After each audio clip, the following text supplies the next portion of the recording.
Good morning. How are you? It's Caroline from Complete Fitness and Wellbeing with your 5 moves in 5 minutes on this Friday morning. And Friday mornings are always balance and strength in our membership. So that's our 8 o'clock class. So I'm going to show you the 5 moves, or some of the 5 moves that we'll be doing today, that are going to work on the balance we practice every week, so we can see how we're developing that, progressing that, and then adding some other moves that incorporate balance, but also adding some strength as well. So if you're going to join, then that's brilliant. But as always, make sure you're feeling fit and well. And with balance, again, know what you need. Do you need some support just to rest a hand on, or a fingertip or something? Make sure you've got what you need. And again, you've got a clear, safe space. We don't want any hazards that might encourage our balance to be called upon unnecessarily. Although when it does get called upon, we know it will react and work well. So the first 2 moves I'm going to show you, the ones we do every week, which we can notice our progressions on. I'm going to hold a weight for these, but all of this can be done body weight. So to start with, I'm going to grab one of my kettlebells.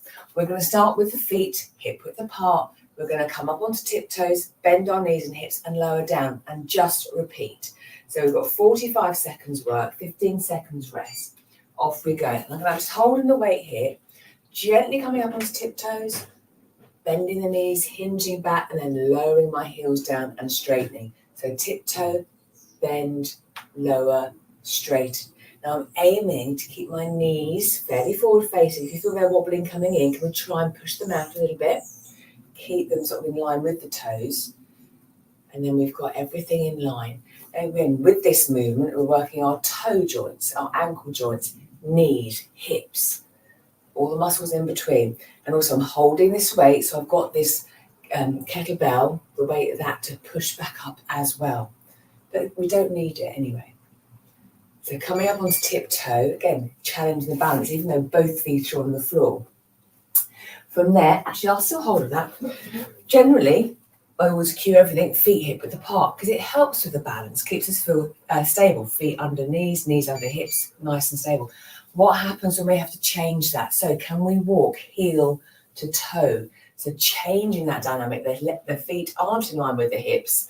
So we're bringing everything towards the midline, visualizing I'm walking on a tightrope, or just a curb, or somewhere if you're out walking, got to quickly change or move out of the way, you might have to sort of narrow your gait, your stance.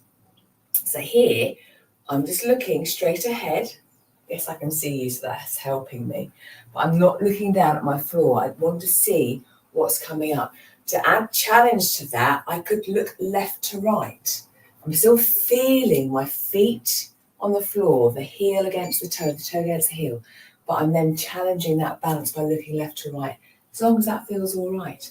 From here, the next couple of moves, first one, we're going to use some dumbbells. We're going to do some bicep curls and shoulder presses, but I'm going to do it on one leg.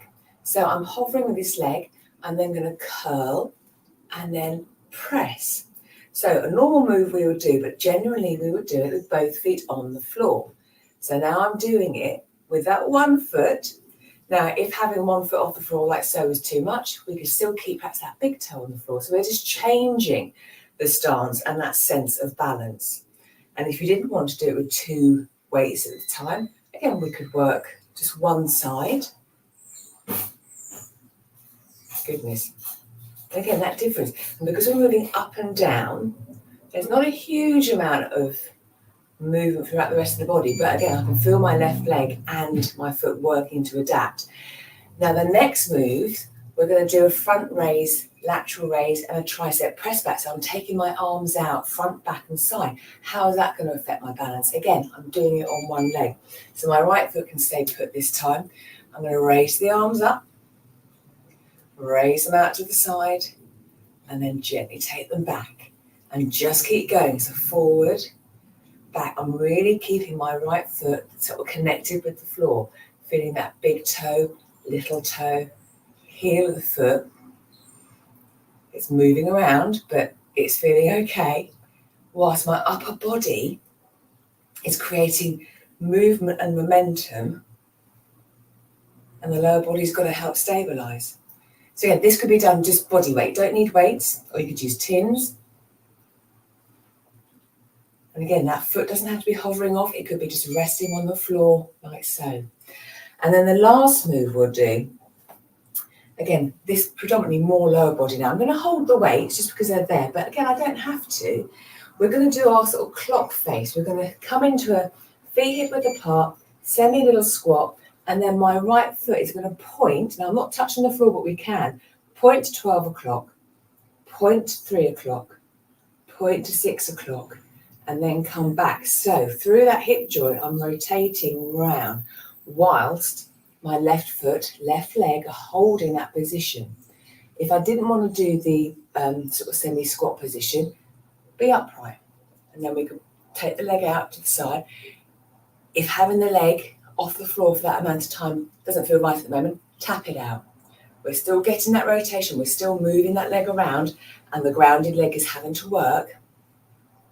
But we're working that joint and that balance and rest.